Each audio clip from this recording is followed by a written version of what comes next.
All right, let's get right into it. Today, we're going to arm you with 4 absolutely devastating chess traps. Think of these as your secret weapons, designed to help you score some seriously quick and decisive wins right from the get-go. So, let me ask you something. Are you getting tired of those super long, grinding games that just drag on forever? You know the ones. Ever wish you could just land a knockout punch in the first few rounds? Well, if that's you, you are in the right place.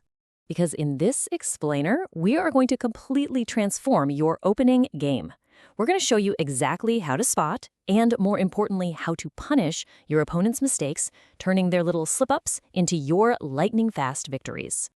So here's our game plan for today. We'll kick things off with the famous Scholar's Mate and then the infamous Fool's Mate. After that, we'll dive into the beautiful Legal's Mate and the super aggressive Fried Liver attack. And finally, we'll talk about how you can actually master these traps in your own games. Okay, first up, the Scholar's Mate. This is probably the most well-known trap in all of chess, and for good reason. It's a straightforward, powerful attack that targets one very specific, very vulnerable point on the board right from the start. And that vulnerable point is the f7 square. The entire trap revolves around this one idea. You see, at the beginning of the game, that f7 pawn is only defended by the king. That's it.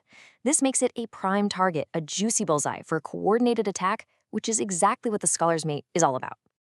Let's watch a play out on the board. White starts with e4, black usually responds with e5. Now white brings the bishop out to c4, and you can see it's immediately staring down that f7 pawn. Then comes the haymaker, queen to h5, adding a second attacker. If black isn't paying attention, well, the final blow is coming. And bam! Queen takes f7, and that is checkmate. The king is completely trapped. It can't move, and no other piece can block or capture the queen. Game over in just 4 moves. It's a classic for a reason.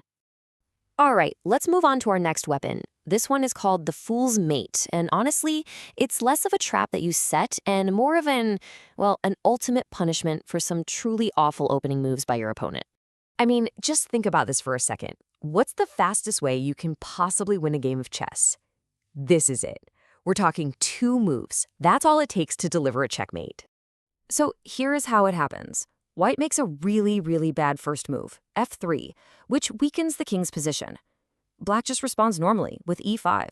And then white plays the absolutely catastrophic move g4. This just rips open a direct highway for the black queen right to the king. And there it is. Black slides the queen to h4 and it's checkmate, just like that. White has absolutely no way to escape. It is a brutal, brutal lesson in what not to do. So the lesson here is pretty simple, but it is so vital. Do not push the pawns in front of your king without a very, very good reason. King safety is your #1 priority in the opening, and the Fool's Mate is the ultimate reminder of that fact. Now, our third weapon is something special. It's a genuine work of art. Legal's Mate isn't about punishing obvious blunders. No, this is about setting a beautiful, deceptive trap, a lure that plays on one of the most powerful human emotions, pure greed. So, the key moment in this trap involves you making a move that looks like a horrible mistake. You leave your queen totally undefended, and your opponent is sitting there thinking, wait a minute, can I just take the queen for free? And the answer is yes, they absolutely can take the queen, but they really, really shouldn't. You see, this isn't a blunder. It's a brilliant sacrifice, all designed to spring the trap.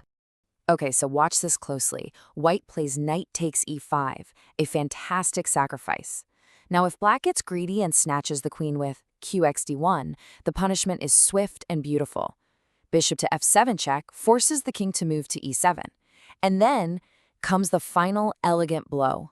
Knight to d5 checkmate. Just look at that. Notice how white's own knight and bishop are controlling all the king's escape squares. It's a gorgeous mate, and it's delivered without the queen. This trap is the perfect way to punish greed. And for our final weapon today, we've got the most aggressive one of the bunch, the Fried Liver attack. This trap is not subtle. This is a direct, all-out assault that comes right out of the super popular Italian game, and it's designed to just overwhelm a passive opponent. The action kicks off with this move right here, knight to g5. And just like in the Scholar's Mate, we are once again putting a ton of pressure on that vulnerable f7 square. This one move immediately signals your aggressive intentions. And then comes the explosion. White sacrifices the knight directly on f7. Black is pretty much forced to recapture with the king, and the consequence is just devastating. Black's king is literally ripped from its safe home and dragged right out into the middle of the board. So when it comes down to it, the fried liver is all about one thing: sacrificing material to expose the enemy king. The game is no longer about who has more pieces. It becomes this wild king hunt across the open board, and you, as white, are the hunter, with all your pieces ready to join the attack. All right, so we've just covered 4 incredibly powerful opening weapons. We've seen everything from the simple to the absolutely spectacular, and each one is designed to punish a different kind of mistake. So now it's time to choose which one fits your style. Let's just break it down really quick. The Scholar's Mate, it punishes inexperience by hitting that weak f7 square. The Fool's Mate punishes just reckless pawn moves that completely ignore king safety. Legal's Mate, that one brilliantly punishes greed with that beautiful, luring sacrifice. And the Fried Liver Attack, that's your tool for crushing passive, underdeveloped play with an all-out assault. You now have the blueprints for 4 of the most effective traps in the game of chess. They are your new secret weapons to control the game right from move 1. So, the only question left is, which one are you going to unleash in your next game?